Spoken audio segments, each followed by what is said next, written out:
Alright, I'm about to use Fix It Flat on this tire. See right here, split. The video's a little blurry. Switch the camera back.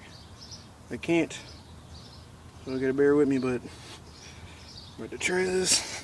It says shake the cam for 30 seconds. It's been about that long. Pop the top off.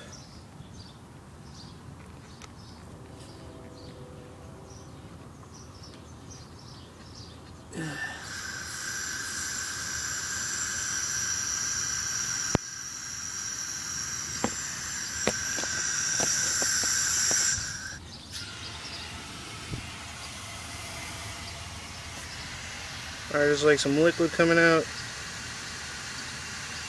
It looks like it's working. Holy crap.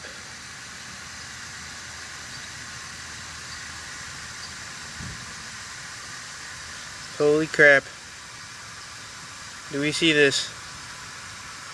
Do we see this? This is working.